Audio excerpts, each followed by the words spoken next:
একটি শান্ত নিঝুম গ্রামে বাস করত এক বৃদ্ধ কাঠুরে এবং তার ছোট্ট নাতি আরিয়ান। বৃদ্ধের নাম ছিল সোলেমান শেখ।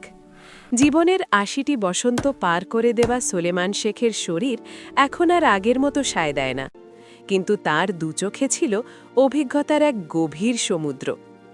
আরিয়ান ছিল চঞ্চল এবং ভীষণ কৌতূহলী। সে সবসময় চাইত তাড়াতাড়ি বড় হতে, অনেক টাকা আয় করতে এবং গ্রামের সবথেকে শক্তিশালী মানুষ হতে। তার ধারণা ছিল, যার হাতে ক্ষমতা আর অর্থ আছে, পৃথিবী কেবল তাকেই কুর্নিশ করে।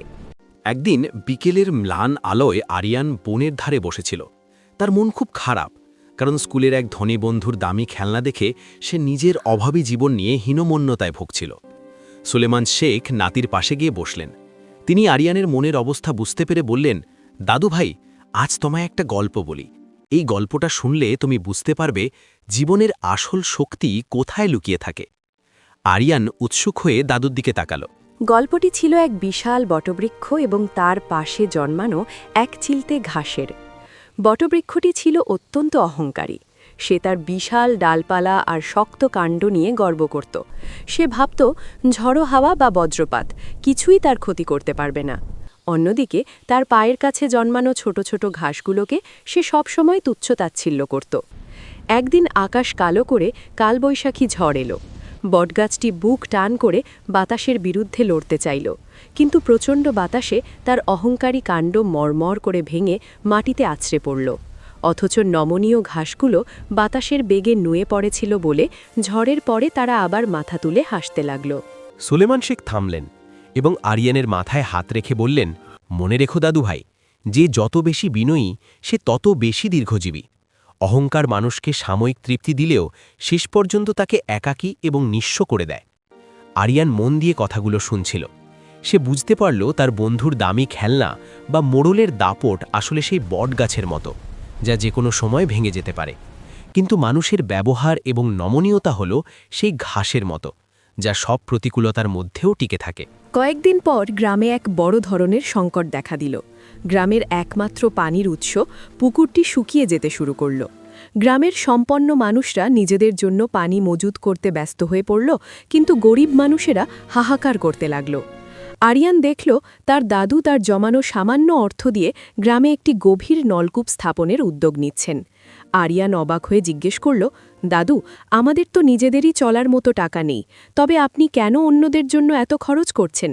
সুলেমান শেখ হাসি মুখে উত্তর দিলেন, মানুষের সেবা করাই হল শ্রেষ্ঠ ইবাদত। আজ আমরা যদি অন্যকে সাহায্য না করি, তবে কাল আমাদের বিপদে কেউ এগিয়ে আসবে না। দাদুর এই মহৎ কাজ দেখে গ্রামের অন্য যুবকরাও অনুপ্রাণিত হল। তারা সবাই মিলে শ্রম দিয়ে সেই নলকূপ খনন করল। পানি ওঠার পর দেখা গেল গ্রামের সেই ধনী মানুষগুলো পিপাসার্থ হয়ে সেখানে লাইনে দাঁড়িয়েছে। আরিয়ান সেদিন দেখল দাদুর প্রতি সবার চোখে এক অদ্ভুত শ্রদ্ধা। সেই শ্রদ্ধা অর্থের বিনিময়ে কেনা সম্ভব নয়। সময় বয়ে গেল। আরিয়ান বড় হল। পড়াশুনো শেষ করে সে শহরে ভালো চাকরি পেল, কিন্তু সে কখনো তার শেকড়কে ভুলে যায়নি। সে মনে রেখেছিল দাদুর সেই বট গাছ আর ঘাসের গল্প। শহরে বাস করেও সে ছিল অত্যন্ত বিনয়ী এবং পরোপকারী। একদিন তার অফিসের এক সহকর্মী তাকে জিজ্ঞেস করল, আরিয়ান, তোমার এত সাফল্যের রহস্য কি? আরিয়ান ম্লান হেসে বলল, আমার সাফল্যের রহস্য কোনো জাদুমন্ত্রে নয়, বরং আমার দাদার শেখানো কিছু সাধারণ শিক্ষায়: সততা, ধৈর্য এবং মানুষের প্রতি ভালোবাসা। আরিয়ান এখন প্রতি মাসে গ্রামে ফিরে আসে। সে গ্রামের শিশুদের জন্য একটি পাঠাগার তৈরি করে দিয়েছে। সে দেখেছে জ্ঞানই হলো একমাত্র সম্পদ, যা দান করলে কমে না, বরং বহুগুণ বেড়ে যায়। গ্রামের মানুষ এখন আরিয়ানকে নিয়ে গর্ব করে।